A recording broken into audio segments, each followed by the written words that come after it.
అమెరికాలో అక్రమంగా ఉంటున్న భారతీయులను స్వదేశానికి తీసుకొస్తామని ప్రధాని మోదీ ప్రకటించారు. మానవ అక్రమ రవాణాను అడ్డుకోవడానికి ప్రయత్నాలు జరగాల్సి ఉందని అభిప్రాయపడ్డారు. చట్టవిరుద్ధంగా ప్రవేశించిన వారికి అక్కడ నివసించే హక్కు ఉండదన్నారు.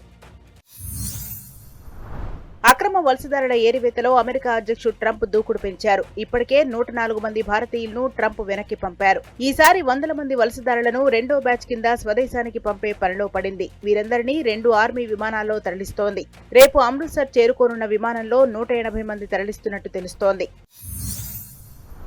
గత 4 ఏళ్లు మోడీని మిస్ అయ్యారని అమెరికా అధ్యక్షుడు ట్రంప్ అన్నారు. భారత్ కు మోదీ లాంటి నేత ఉండటం గర్వకారణమన్నారు. భారత్, అమెరికా కలిసి ఉండటం చాలా ముఖ్యమని అభిప్రాయపడ్డారు. ఈ ఏడాది భారత్ కు మిలిటరీ ఉత్పత్తుల విక్రయాలను పెంచుతామన్నారు. F-35 యుద్ధ విమానాలు విక్రయించినట్టు తెలిపారు. భారత్ ఎప్పుడూ ప్రపంచ శాంతిని కోరుకుంటుందని ప్రధాని మోదీ తెలిపారు. ఏవైనా దేశాల మధ్య యుద్ధం జరిగితే భారత్ శాంతి వైపు ఉంటుందని తేల్చి చెప్పారు. శాంతి నెలకొల్పడం కోసం కృషి చేస్తుందని వివరించారు. ఈ యుగంలో యుద్ధం సరికాదని, యుద్ధానికి స్వస్తి పలకాలన్నారు. యుద్ధ భూమిలో సమస్యలకు పరిష్కారం లభించదని తెలిపారు. ముంబై ఉగ్రదాడి దోషి థాపూర్ రాణాను భారత్ కు అప్పగించేందుకు గ్రీన్ సిగ్నల్ ఇచ్చారు డొనాల్డ్ ట్రంప్. 140 కోట్ల భారతీయుల తరపున ట్రంప్ కు మోదీ శుభాకాంక్షలు తెలిపారు. భారత్, అమెరికా వ్యూహాత్మక భాగస్వామ్యాన్ని ముందుకు తీసుకెళ్తామని చెప్పారు.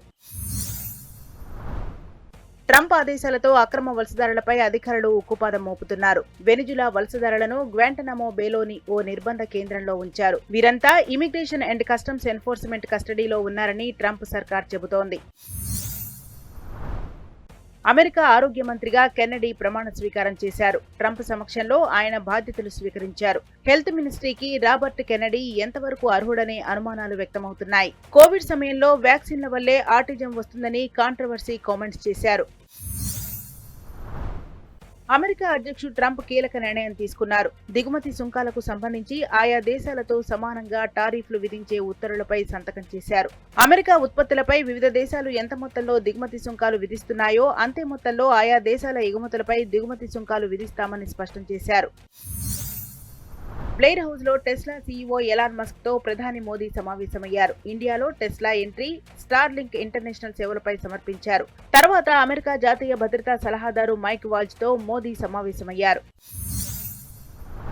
టిబెటన్ ఆధ్యాత్మిక గురువు దలైలామాకు Z+ కేటగిరీ భద్రతను కేంద్ర ప్రభుత్వం కల్పించింది. చైనా నిఘా వర్గాల బెదిరింపుల నేపథ్యంలో ఆయన భద్రత కోసం సిఆర్పీఎఫ్ కమాండోలను నియమించింది. 33 మంది సిఆర్పీఎఫ్ కమాండోలు దలైలామా భద్రతా బాధ్యతలు నిర్వహిస్తారు.